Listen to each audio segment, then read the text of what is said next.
معزز حاضرین، اللہ رب العالمین نے اس کائنات میں ہر انسان کو ہدایت، دین اور فطرت پر پیدا فرمایا ہے۔ انسان اپنی فطرت اور اپنی خلقت کے اعتبار سے اسلام پر پیدا ہوتا ہے۔ پیدا ہونے کے بعد سماج، معاشرہ، سوسائٹی اور والدین کی تاثیر سے کبھی ہندو، کبھی عیسائی، کبھی مجوسی، کبھی نصرانی بنتا ہے، مگر فطرت اس کی اسلامی ہوتی ہے۔ جیسا کہ بخاری اور مسلم کی روایت میں ہے، اللہ کے رسول صلی اللہ علیہ وسلم نے فرمایا، کل مولود یولد علی الفطرہ فابواہ یہودانہ او ینصرانہ او یمجسانہ۔ ہر بچہ فطرت پر یعنی اسلام پر پیدا ہوتا ہے، اس کے بعد اس کے والدین اسے یا تو یہودی یا نصرانی یا مجوسی بنا لیتے ہیں۔ گویا کہ سماج اور معاشرے کے اثر سے انسان راستے سے بھٹک جاتا ہے، راہ راست سے ہٹ جاتا ہے۔ لیکن اس کے باوجود اسلام نے مسلمانوں کو ان کا وعدہ اور ان کا عہد و پیمان یاد دلایا ہے، جب اللہ رب العالمین نے پوری دنیائے انسانیت سے یہ عہد و پیمان لیا تھا، الست بربکم قالوا بلی۔ اللہ رب العالمین نے ساری دنیائے انسانیت سے اس بات کا اقرار کروایا تھا کہ میں تمہارا رب ہوں، تو لوگوں نے کہا تھا کیوں نہیں۔ گویا کہ ہم پہلے اللہ کے سامنے اللہ کی الوہیت اور اس کی ربوبیت کا اقرار کر چکے ہیں۔ اسی وعدے کو یاد دلانے کے لیے اللہ رب العالمین نے انبیاء و رسول کا ایک لمبا سلسلہ قائم فرمایا ہے، اور ساری دنیا کے انسانوں کو اس بات کا حکم دیا ہے کہ رسول جو بات تم کو بتائیں، پیغمبر جو دین تم کو سکھائیں، اور میری طرف سے بھیجے گئے یہ انبیاء کرام جو تعلیم تم کو دیں، تم اسے قبول کر لو، اسے مان لو۔ اللہ نے کہا، وَمَا آتَاكُمُ الرَّسُولُ فَخُذُوهُ وَمَا نَهَاكُمْ عَنْهُ فَانْتَهُوا۔ رسول جو چیز تمہیں دیں اسے لے لو، اور جس چیز سے منع کریں اس سے باز آ جاؤ اور اسے چھوڑ دو۔ نبی کی تعلیمات کا ایک بہت بڑا جز اس بات سے متعلق ہے کہ سماج اور معاشرے میں، سوسائٹی اور انسانوں کی بستی میں حق سے پیار کیا جائے، سچائی سے لگاؤ رکھا جائے، صداقت سے محبت کی جائے، اللہ کے دین سے الفت کی جائے، اور اس کے بالمقابل اللہ کے باغی اور اللہ کے دین کے خلاف دوسرے دین، اللہ کی شریعت کے خلاف دوسری شریعتیں، اور اللہ کے بتائے ہوئے طریقے کے خلاف دوسرے طریقوں سے بغض اور نفرت رکھی جائے۔ اللہ کے نبی صلی اللہ علیہ وسلم نے فرمایا، ان من اوثق عر الایمان الحب فی اللہ والبغض فی اللہ۔ ایمان کے انتہائی مضبوط کڑوں میں سے یہ ہے کہ اللہ کے لیے محبت کی جائے اور اللہ کے لیے نفرت کی جائے۔ دوسری حدیث میں جسے ابو داؤد وغیرہ نے بسند صحیح روایت کیا ہے، اللہ کے رسول صلی اللہ علیہ وسلم نے فرمایا، من احب للہ وابغض للہ وآت للہ ومنع للہ فقد استکمل الایمان۔ جس نے اللہ کے لیے محبت کی، جس نے اللہ کے لیے نفرت کی، جس نے اللہ کے لیے کسی کو کوئی چیز دیا اور جس نے اللہ کے لیے کسی کو کوئی چیز دینے سے انکار کر دیا، تو اس نے اپنے ایمان کو مکمل کر لیا۔ اس کا مطلب یہ ہے کہ اللہ کے دین کے لیے انسانوں سے محبت کرنا ایمان کو مکمل کرنا ہے، اور اپنے مفادات کے لیے، اپنے مصالح کے لیے، اپنی سیاست کے لیے، اپنے ذاتی اغراض کے لیے انسانوں سے محبت کرنا یہ اللہ کے لیے محبت کرنا نہیں ہے۔ اس لیے دنیا اور سماج میں اللہ کے نبی صلی اللہ علیہ وسلم کی اس ہدایت اور تعلیم کے مطابق اگر دیکھا جائے تو جو صاحب ایمان ہے، جس کے دل میں ایمان کی جس قدر چاشنی اور ایمان کی جس قدر قوت پائی جاتی ہے، اسی کے بقدر وہ ہماری محبت اور ہماری الفت کا مستحق ہے۔ اور جس انسان کے اندر جس قدر شریعت سے دوری، جس قدر شریعت سے بیزاری اور جس قدر اللہ کے دین سے دوری پائی جاتی ہے، وہ اسی کے بقدر ہماری نفرت اور ہمارے بغض کا مستحق ہے۔ اب ایسی صورت میں ایک نظر اپنے سماج پر ڈالیں، اپنی زندگی پر ڈالیں، اپنے معاشرے پر ڈالیں اور غور کریں کہ ہم ایمان کی کسوٹی کے اعتبار سے کہاں کھڑے ہیں، ہمارے ایمان کا درجہ کدھر ہے اور ہم ایمانی اعتبار سے کون سی زندگی گزار رہے ہیں۔ کیونکہ جب بات دین کی ہو، جب بات حق کی ہو، جب بات سچائی کی ہو تو باپ باپ نہیں ہوتا، بیٹا بیٹا نہیں ہوتا، خاندان خاندان نہیں ہوتا، قبیلہ قبیلہ نہیں ہوتا، سب سے اعلیٰ اور برتر، سب سے اعظم اور عرفہ اللہ کا دین اور اس کی شریعت ہو سکتی ہے۔ اب جو انسان اللہ کے دین کے مقابلے میں اپنی شریعت کو لاتا ہے، اپنی خواہشات کو لاتا ہے، اپنے مفادات کو لاتا ہے، اپنے رشتہ داریوں کو لاتا ہے، اپنے نسب اور خاندان کو لاتا ہے، اس کا کیا عالم ہوگا؟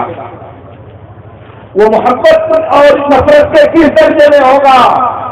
یہ بات ذرا سنیے گا اور سمجھنے کی کوشش کیجیے گا۔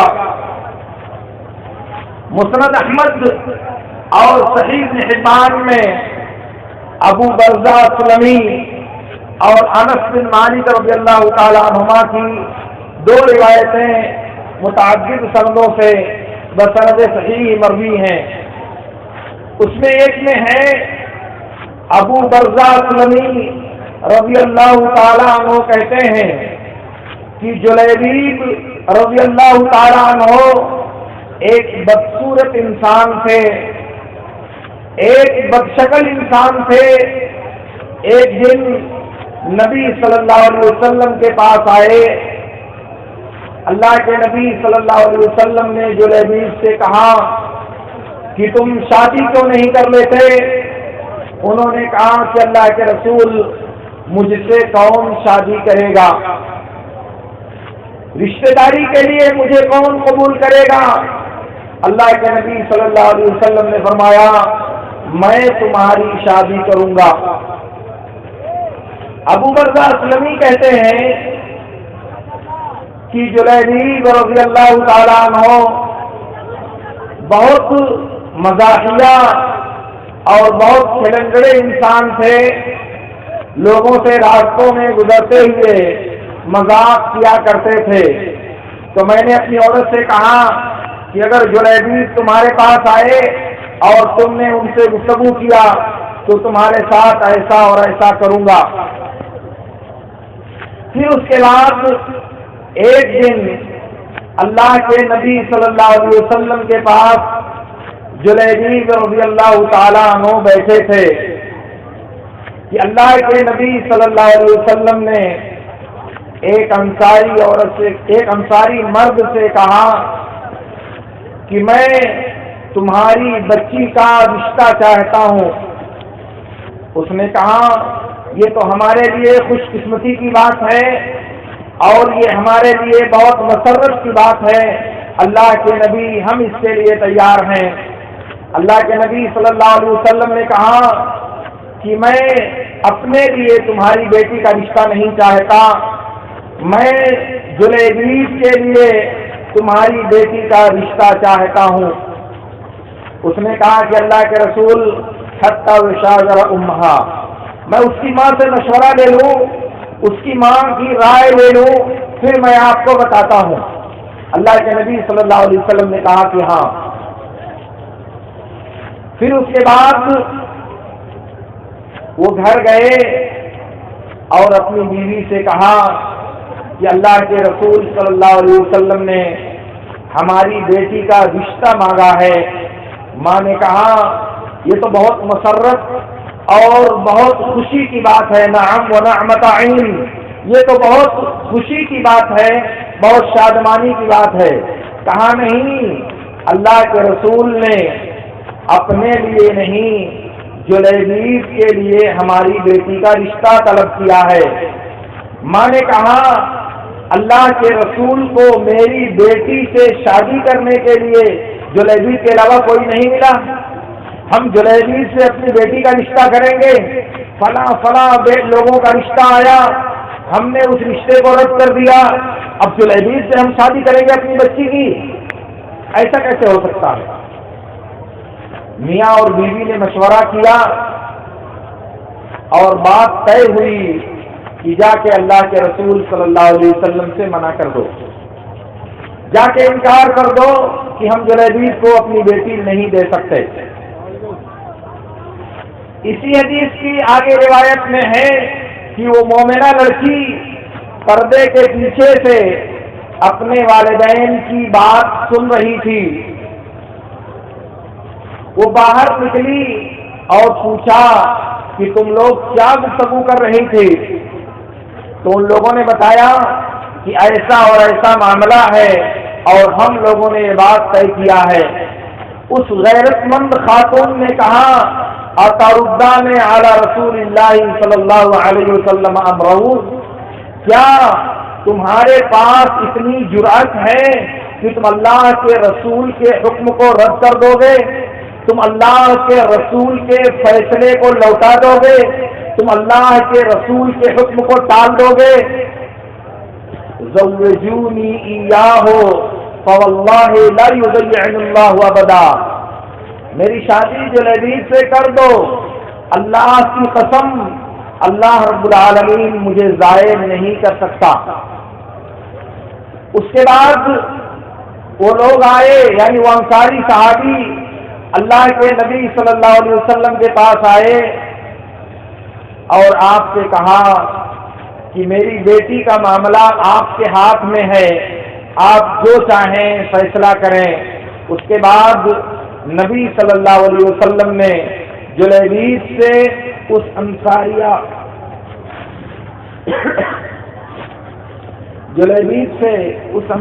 عورت کی شادی کر دی۔ مائک بہت خراب ہے۔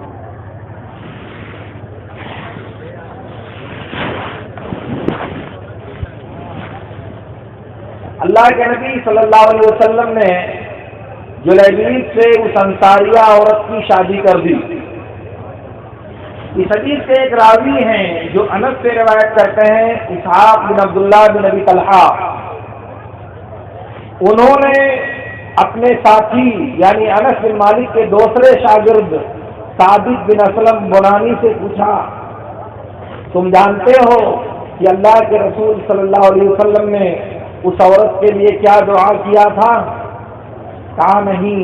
کہا کہ اللہ کے نبی صلی اللہ علیہ وسلم نے اس عورت کے لیے دعا کیا تھا اللہم صب علیہ الخیر صبا ولا تجعل عیشہا کدا کدا، کہا کہ اللہ تو بھلائی کو اس عورت کے لیے انڈیل دے، بھلائی کو اس عورت کے لیے ڈال دے تو، اور اس کی زندگی کو مشکل اور دشواری میں مت ڈال۔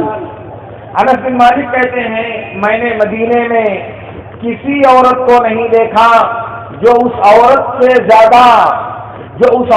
زیادہ مقبول اور پسندیدہ رہی ہو، کیونکہ اس کے شوہر کا جب انتقال ہو گیا تو مدینے کے بڑے بڑے لوگوں نے اس عورت سے شادی کرنے میں سبقت کرنی چاہیے۔ یہ اتنا واقعہ مسند احمد اور ابن حبان وغیرہ میں ہے۔ اس حدیث کا اگلا ٹکڑا صحیح مسلم میں ہے۔ اللہ کے نبی صلی اللہ علیہ وسلم ایک مرتبہ ایک غزوے میں گئے تھے، اس میں جنگ ختم ہونے کے بعد اللہ کے نبی صلی اللہ علیہ وسلم اپنے شہداء کو تلاش کرنے لگے، تو تلاش کرنے لگے، صحابہ کرام سے کہا تم دیکھو کیا کوئی تمہارا ساتھی گم ہے، کوئی ایسا ہے جو تم کو نہیں مل رہا ہے۔ لوگوں نے تلاش کیا، لوگوں کو پایا، پھر آپ نے کہا، پھر لوگوں نے تلاش کیا، پھر کچھ لوگوں کو پایا، پھر آپ نے کہا کہ تم تلاش کرو، کسی کو پا رہے ہو، پھر ان لوگوں نے کہا اللہ کے رسول سب کو ہم نے پا لیا، اب کوئی آدمی ہم میں سے گم نہیں ہے۔ اللہ کے نبی صلی اللہ علیہ وسلم نے کہا لیکن میں جلیبیب کو گم پا رہا ہوں، جلیبیب کو میں نہیں پا رہا ہوں، وہ نظر نہیں آ رہے ہیں، ذرا ان کو تلاش کرو۔ پھر ان کو تلاش کیا گیا تو وہ لاشوں کے نیچے دبے ہوئے تھے، 7 لاشوں کے نیچے ان کو ملا۔ اللہ کے نبی صلی اللہ علیہ وسلم نے جب دیکھا تو کہا سبعۃ قتلہم ثم قتلوہ، کہا کہ جلیبیب نے 7 لوگوں کو مارا اور 7 لوگوں نے اسے مار دیا، اور اس کے بعد کہا ھذا منی وانا منہ، ھذا منی وانا منہ، یہ مجھ سے ہے اور میں اس سے ہوں، یہ مجھ سے ہے اور میں اس سے ہوں۔ اس کے بعد اللہ کے نبی صلی اللہ علیہ وسلم نے ان کی لاش کو اپنے دونوں ہاتھوں پر لیا، قبر تیار کی گئی اور اس کے بعد اس میں ان کو دفن کر دیا گیا۔ انس بن مالک رضی اللہ تعالیٰ عنہ کہتے ہیں کہ جلیبیب کو کوئی چارپائی میسر نہیں تھی، وہ تو اللہ کے رسول صلی اللہ علیہ وسلم کے ہاتھوں پر تھے۔ یہ پورا واقعہ حدیث کی کتابوں میں اسی طرح سے ہے، کچھ مسند احمد وغیرہ میں ہے اور باقی کا ٹکڑا صحیح مسلم میں ہے۔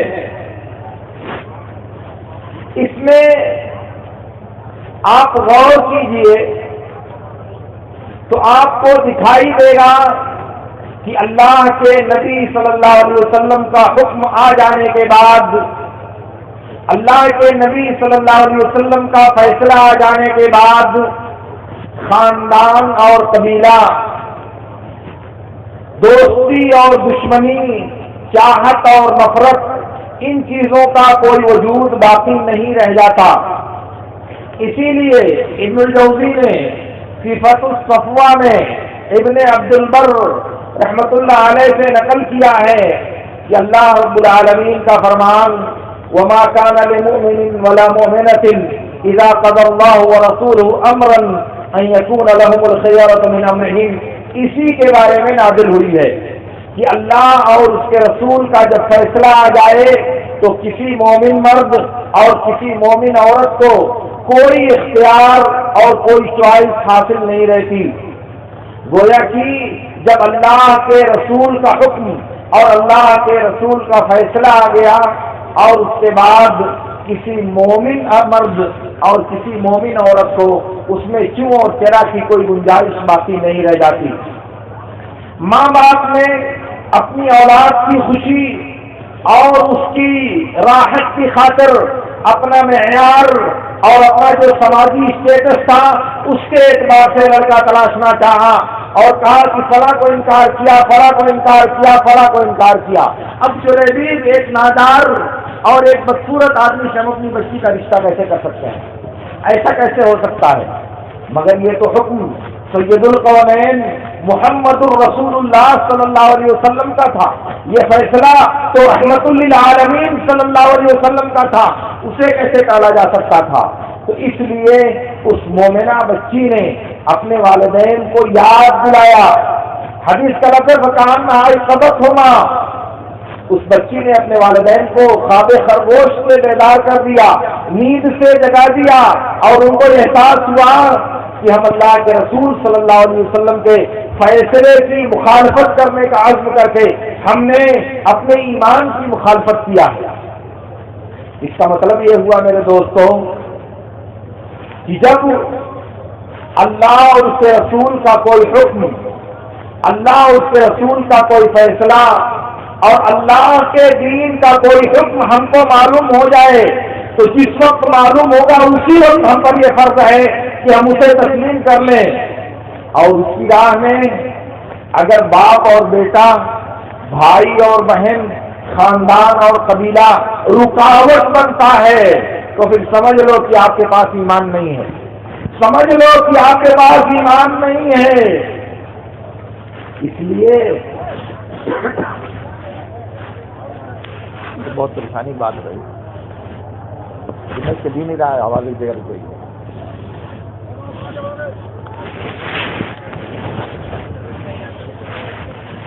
میں عرض یہ کر رہا تھا، یہ مائک آواز بہت کھا رہا ہے، بہت کھینچ رہا ہے۔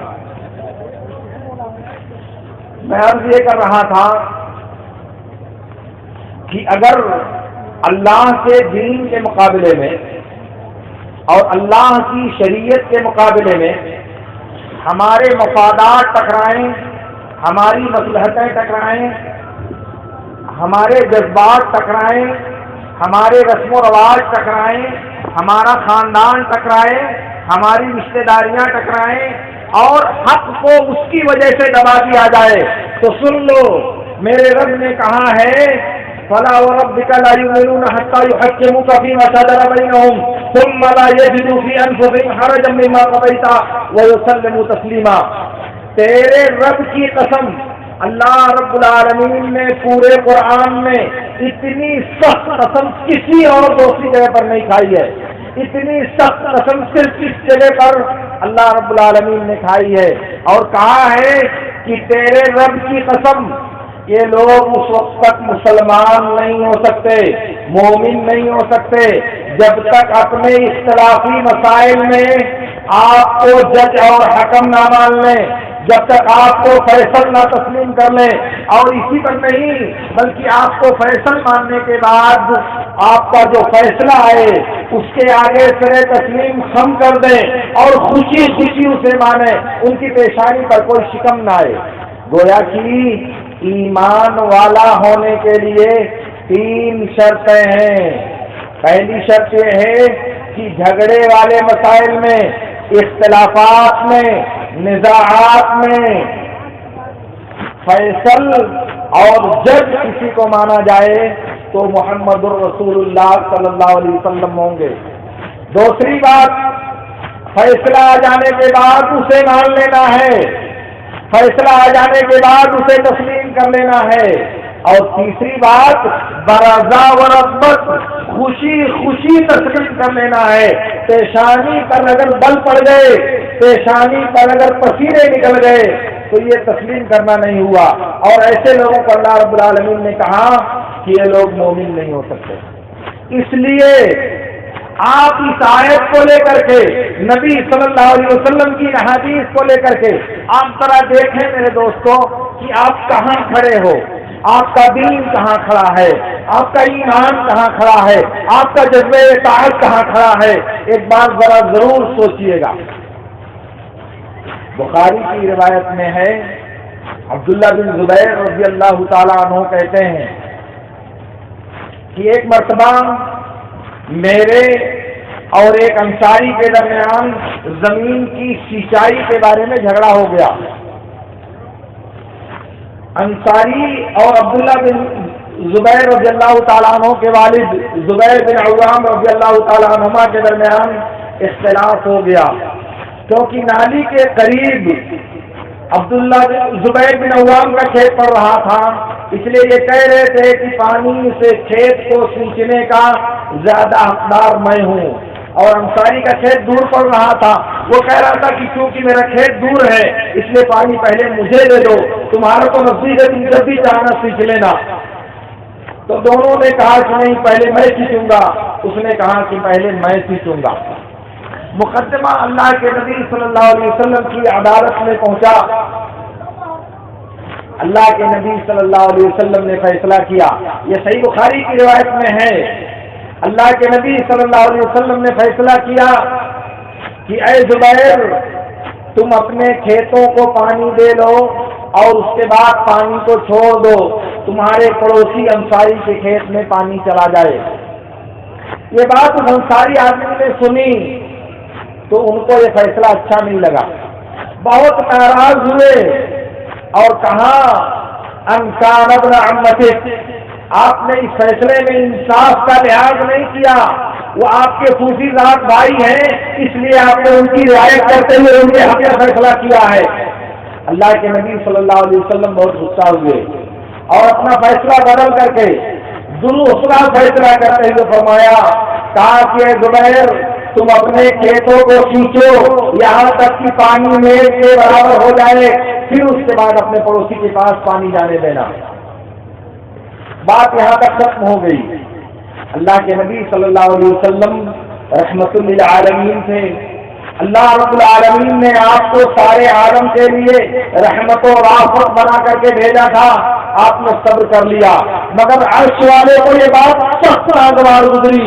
اللہ رب العالمین کو یہ بات سخت ناپسند آئی اور عرش سے جبریل کو یہ آیت دے کر کے بھیجا اور رہتی دنیا تک کے انسانوں کے لیے اس بات کو محفوظ کر دیا کہ تیرے رب کی قسم یہ لوگ مومن نہیں ہو سکتے جب تک آپ کو فیصل اور آپ کو پھر سے مار دیں. تو نبی کا فیصلہ آ جانے کے بعد کسی کے لیے چیوں اور کیرا کی گنجائش باقی نہیں رہتی میرے دوستوں.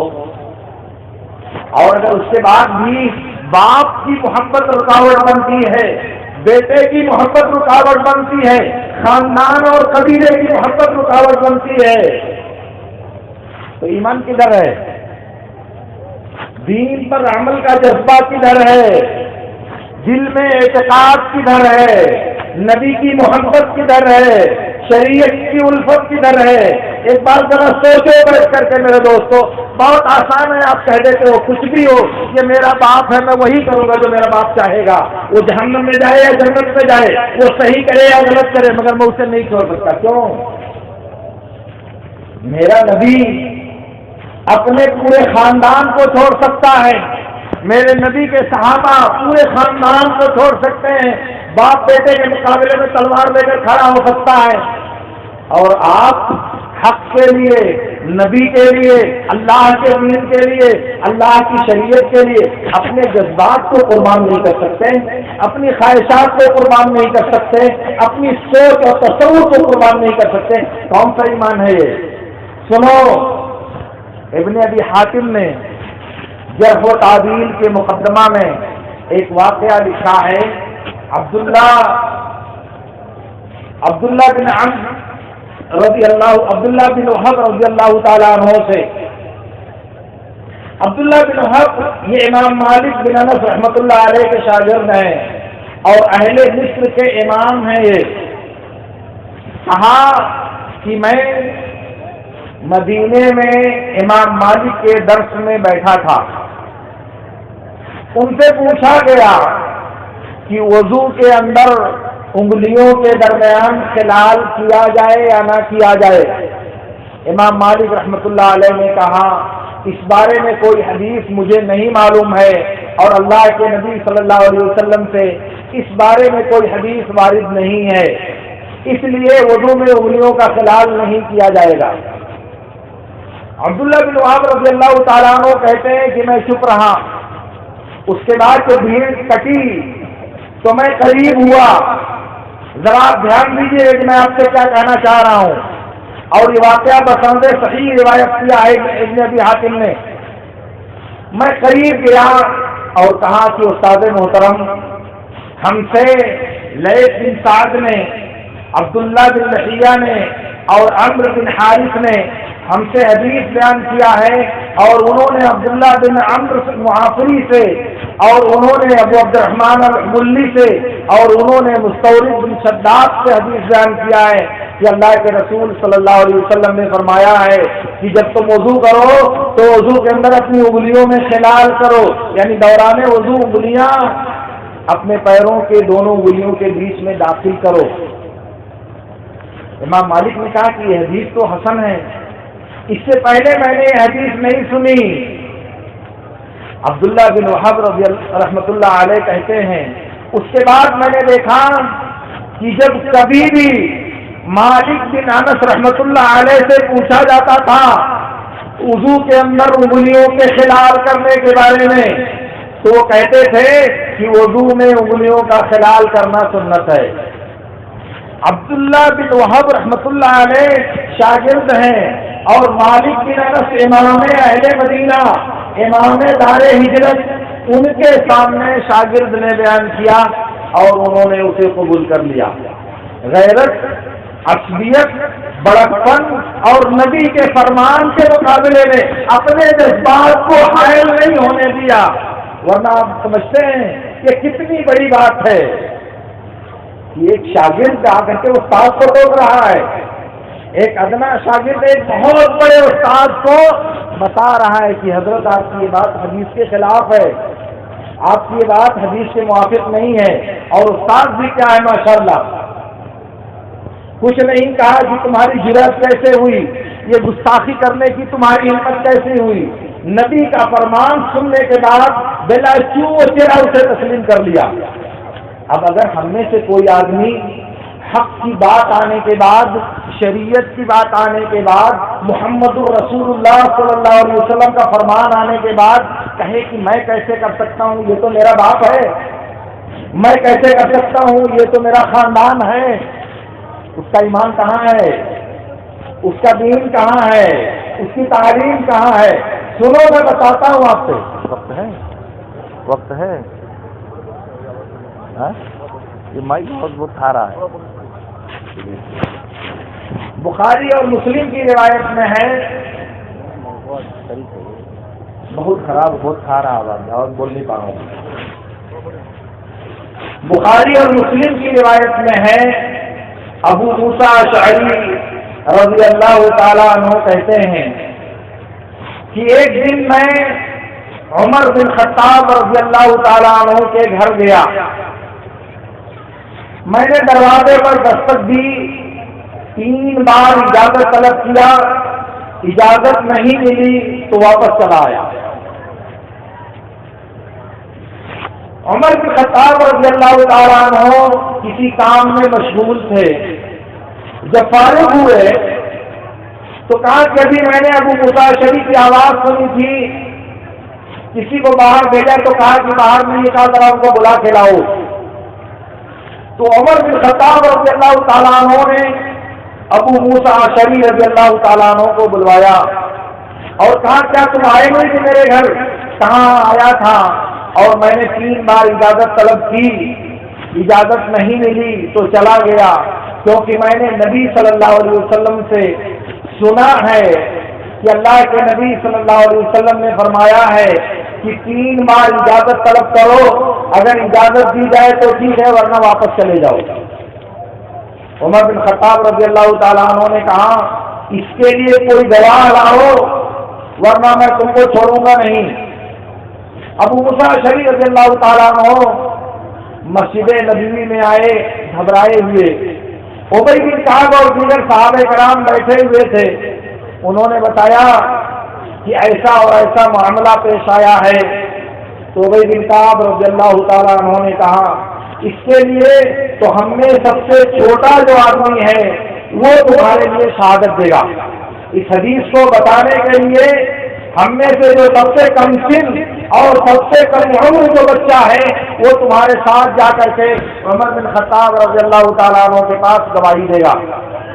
اور جابر بن عبداللہ رضی اللہ تعالیٰ عنہ کو بھیجا، جا کر کے انہوں نے عمر بن خطاب رضی اللہ تعالیٰ عنہ کے سامنے شہادت دیا، تو عمر بن خطاب رضی اللہ تعالیٰ عنہ نے افسوس کا اظہار کیا اور کہا سبحان اللہ انہانا عنہ السبق بالاسواق، تجارت میں ہمیں اس سے غافل کر دیا، تجارت میں ہمیں حدیثیں سننے سے دور کر دیا۔ اور ادھر ابی بن کعب رضی اللہ تعالیٰ عنہ پہنچے اور کہا کیا عمر لا تکن عذابا علی اصحاب محمد صلی اللہ علیہ وسلم، قال سبحان اللہ انی سمعت شیئا فاردت ان اتصدق، کہا کہ اے عمر اصحاب نبی کے لیے عذاب اور سزا مت بنو. انہوں نے کہا کہ نہیں، میں نے تو ایک بات سنی تھی، سوچا کہ اس کی تحقیق کر لوں، سوچا کہ اس کے بارے میں معلومات کر لوں، اس کی جستجو کر لوں، اس کی تفتیش کر لوں.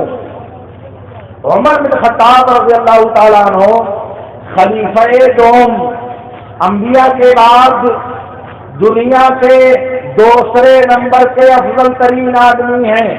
اس امت میں ابو بکر کے بعد علم و فضل اور دیانت و تقوی میں عمر بن خطاب سے بڑا کوئی نہیں ہے، ابو بکر کے بعد. اور ان کو یہ حدیث معلوم نہیں تھی. اور جب ابو موسیٰ اشعری رضی اللہ تعالیٰ عنہ نے بتایا تو افسوس کیا کہ تجارت میں مشغول ہو کر کے میں اللہ کے نبی سے دور ہو گیا اور میں یہ حدیث نہیں سن سکا. لیکن عمر بن خطاب رضی اللہ تعالیٰ عنہ تو یہ بات کہہ سکتے تھے کہ ابو موسیٰ اشعری تم 7 اور 8 ہجری میں اسلام لائے ہو اور میں سابقون اولون میں سے ہوں، میں اللہ کے نبی صلی اللہ علیہ وسلم کا تم سے زیادہ قریبی ہوں، تم کو یہ حدیث کہاں سے معلوم ہو گئی؟ مجھے تو نہیں معلوم ہوئی. مگر حدیث آ جانے کے بعد، دین کا حکم آ جانے کے بعد، نبی کا فیصلہ معلوم ہو جانے کے بعد اس کی گنجائش باقی نہیں رہ جاتی. اس لیے ہماری جو عقیدت ہے، ہماری جو الفت ہے، ہماری جو محبت ہے وہ اللہ کے لیے ہونی چاہیے، اللہ کے دین کے لیے ہونی چاہیے، اللہ کی شریعت کے لیے ہونی چاہیے اور اللہ کے نبی صلی اللہ علیہ وسلم کی سنت اور آپ کے طریقے کے لیے ہونی چاہیے. اس لیے اگر آپ اپنے ایمان کو مکمل کرنا چاہتے ہیں، اگر آپ ایمان کی چوٹی پر پہنچنا چاہتے ہیں، اگر آپ ایمان کی اعلیٰ شان حاصل کرنا چاہتے ہیں تو آپ کے لیے ضروری ہے کہ آپ اللہ کے نبی صلی اللہ علیہ وسلم کی بات کے مقابلے میں، اللہ کے دین کے مقابلے میں، اللہ کی شریعت کے مقابلے میں اپنے جذبات کو قربان کر دیں، اپنی خواہشات کو قربان کر دیں، اپنی انانیت کو دفن کر دیں، اپنی عصبیت کو دفنا دیں اور اپنے خاندان اور قبیلے کو قربان کر دیں، اپنی ابوت و ابنیت کو ترک دیں تاکہ آپ ایک کامل مومن بن سکیں. کیوں؟ اس لیے محبت اللہ کے لیے، دشمنی اللہ کے لیے، یہ ایمان کی اساس اور ایمان کی بنیاد ہے. اور اس لیے بھی لا طاعت لمخلوق فی معصیۃ الخالق، اللہ کی نافرمانی میں کسی مخلوق کی بات نہیں مانی جا سکتی. اللہ کی نافرمانی میں کسی مخلوق کی اطاعت نہیں کی جا سکتی. اللہ کے دین کے خلاف کبھی کسی مخلوق کا ساتھ نہیں دیا جا سکتا. اللہ کے رسول کی شریعت کی پامانی میں کبھی کسی مخلوق کی ہمنوائی نہیں کی جا سکتی. یہ اللہ کے دین کا ضابطہ ہے. اس لیے جب بات صداقت کی ہو، جب بات دین کی ہو، جب بات اسلام کی ہو، جب بات شریعت کی ہو، جب بات سنت کی ہو، جب بات اللہ کی کتاب کی ہو، جب بات نبی کے طریقے کی ہو، تو کس کو ماننا چاہیے؟ کس کو مقدم کرنا چاہیے؟ ہماری الفتیں کس کے لیے ہونی چاہیے؟ ہماری عقیدتیں کس کے لیے ہونے چاہیے؟ ہمارے جذبات کس کے لیے نشاور ہونی چاہیے؟ یہ آپ سمجھتے ہیں؟ اگر ان چیزوں کو سمجھنے کے بعد بھی آپ کو یہ بات سمجھ میں نہیں آتی، اگر ان چیزوں کو سننے کے بعد بھی آپ کا دل آپ کو ملامت نہیں کرتا تو پھر آپ کو اپنے ایمان پر 4 تکبیر پڑھ لینا چاہیے. اور اگر غیرت زندہ ہے، ایمان کی رمق باقی ہے تو کم سے کم افسوس تو کیجیے، حسرت تو کیجیے، ندامت تو کیجیے، پریشانی کے قصیدے میں تو سوچیے کہ ہم سے کیا بھول اور کیا غلطی ہو رہی ہے. اس لیے میرے دوستو، میں آپ سے عرض کرنا چاہتا ہوں، ایک ایمانی زندگی کا تقاضا یہ ہے کہ اس دنیا میں ہماری الفت اور عقیدت یا ہماری نفرت اور عداوت، ان دونوں کا معیار اللہ کا دین، اور اللہ کی شریعت ہونی چاہیے. جو جس قدر زیادہ شریعت کا پابند ہوگا وہ اس قدر زیادہ ہماری محبت کا مستحق ہوگا، اور جو جس قدر شریعت کی مخالفت کرے گا وہ اسی کے بقدر ہمارے بغض اور ہماری نفرت کا مستحق ہوگا. اگر ایسا کرتے ہو تو آپ کا ایمان مکمل ہوگا. لیکن اگر آپ اس کے مقابل میں ہاں یہ بات غلط تو ہے لیکن کروں کیا، یہ میرا باپ ہے، یہ بات غلط تو ہے مگر کروں کیا، یہ میرا بھائی ہے، یہ بات غلط تو ہے مگر کروں کیا، یہ میرا بیٹا ہے، یہ بات غلط تو ہے مگر کروں کیا، یہ میرے خاندان کا ہے، تو ایمان کدھر گیا میرے دوستوں؟ دین کدھر گیا؟ اعتقاد کدھر گیا؟ یہ دینی غیرت کہاں مر گئی آپ کی؟ کون سے مسلمان ہو آپ؟ ذرا حیا تو کرو اللہ سے، غیرت تو کھاؤ اللہ سے، تقویٰ تو پیدا کرو اللہ کا، ڈرو ذرا اللہ تعالیٰ سے. اگر انسانوں سے نہیں ڈرتے، انسانوں کا خوف نہیں کھاتے تو اللہ سے تو ڈرو کم سے کم. یہ کہتے ہیں آپ کو شرم نہیں آتی کہ اللہ کا دین پامال ہو جائے، اللہ کی شریعت روندی جائے، اللہ کے نبی کے طریقے کی مخالفت کی جائے، چلے گا، آپ کو کچھ نہیں ہوگا، آپ کی پیشانی پر کوئی شکل نہیں آئے گی، مگر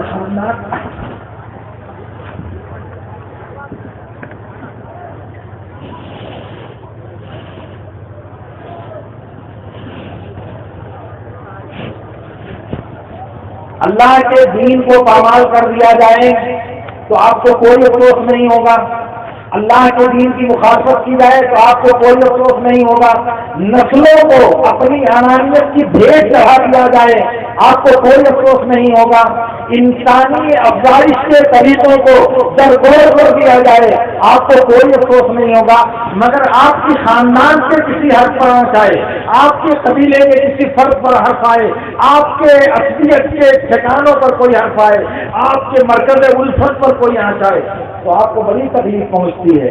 تو آپ کا ایمان کدھر ہے؟ آپ کا ایمان کس کی طرف ہے؟ اللہ اس کے رسول کی طرف یا ان جاہلی اصلیتوں کی طرف، ان جاہلی تعصبات کی طرف؟ یہ بات آپ کے سوچنے اور آپ کے فیصلہ کرنے کی ہے. میرے کہنے اور میرے بتانے سے کچھ نہیں ہوگا جب تک آپ کا ضمیر آپ کو ملامت نہیں کرے گا، جب تک آپ کا نفس آپ کو ملامت نہیں کرے گا تب تک آپ کو کچھ بھی حاصل نہیں ہونے والا ہے. آپ کروڑ مرتبہ دم بھرو، آپ لاکھ مرتبہ دم بھرو، ایمان کا، کلمے کا، لا الہ الا اللہ جب بھی چاہو کرو، لیکن اگر حقیقت میں لا الہ الا اللہ کے تقاضے کو آپ پورا نہیں کرتے اور اپنی اصلیتوں کو، اپنی الفتوں کو، اپنی محبتوں کو اللہ کی شریعت کے تابع نہیں بناتے تو پھر آپ کو اپنے ایمان کی خیر منانی چاہیے، آپ کو اپنے ایمان کا اصل اور جائزہ لینا چاہیے. کیوں؟ اس لیے کہ سب سے بڑا اللہ ہے، اللہ سے بڑا اس زمین پر کوئی نہیں ہے. اللہ سے بڑا ہونے کا مطلب یہ نہیں کہ اللہ کی ذات صرف بڑی ہے، اللہ کی ذات بھی بڑی ہے، اللہ کا نبی بھی بڑا ہے، اللہ کا دین بھی بڑا ہے، اللہ کی کتاب بھی بڑی ہے، اللہ کی شریعت بھی بڑی ہے، اللہ کا قانون بھی بڑا ہے. تو سب سے سپریم اللہ کا قانون ہے. اب اس سپریم قانون کے مقابلے میں اگر ہمارے جذبات، ہماری خواہشات، ہماری حیثیتیں اور ہماری محبتیں حائل ہوتی ہیں تو اس کا مطلب ہم اللہ کے قانون کو آخری قانون نہیں مانتے، ہم اللہ کے رسول کے طریقے کو آخری طریقہ نہیں مانتے. اور ایسے انسان کو اپنے ایمان کی خیر بنانی چاہیے. اس لیے میری جو بات ہے اس کا خلاصہ صرف یہ ہے کہ اس دنیا میں ایمانی زندگی کی شان یہ ہے کہ اللہ اور اس کے رسول کے لیے محبت کی جائے، اللہ اور اس کے رسول کے لیے بغض رکھا جائے. جس کی بات، جس کا عمل، جس کا طریقہ، جس کی سیرت اور جس کی زندگی ان کے خلاف ہو اس کو سدھارنے کی کوشش کی جائے، اس کی تغییر، اس کو بدلنے کی کوشش کی جائے. ان کی وجہ سے اللہ کے دین کو رگڑنے اور اللہ کے دین کو پامال کرنے سے اپنے آپ کو بچانا چاہیے. غلط طریقے سے غلط چیز کا ساتھ دینا، غلط طریقے سے غلط بات کی ہمنمائی کرنا، غلط طریقے سے غلط بات کے لیے دم بھرنا اور اس کے لیے اپنی طاقت و قوت کا استعمال کرنا اور اس کے لیے دنیا میں انسانوں کو چیلنج دیتے ہوئے کرنا، یہ سب کے سب غیر دینی، غیر اسلامی اور غیر ایمانی طریقہ ہے. اس لیے ان سے توبہ کرنا چاہیے. مجھے معلوم ہے دنیا میں آپ بہت طاقتور ہو، دنیا میں آپ کے پاس بہت اقتدار اور فرعونیت ہے، مگر کتنے دنوں تک میرے دوستوں، کتنے دنوں تک، کتنے سالوں تک؟ کب تک زمین پر جبار بن کر پھرتے رہو گے؟ کب تک دنیا والوں سے اپنی فرعونیت کا کلمہ پڑھواتے رہو گے؟ کب تک؟ 10 سال، 20 سال، 50 سال، 100 سال؟ اس کے بعد یہ ناک کہاں جائے گی؟ یہ سر کہاں جائے گا؟ یہ خاندان کہاں جائے گا؟ یہ حیثیت کہاں جائے گی؟ سب مٹی میں مل جائے گی، سب دھارا کا دھارا رہ جائے گا۔ اس لیے میرے دوستو، آؤ اللہ کی طرف اور سمجھ لو، دنیا میں جو الفت اور محبت ہے وہ اللہ کے دین کے تابع ہونی چاہیے۔ اللہ کا دین پہلے، دنیا کے تعلقات بعد میں۔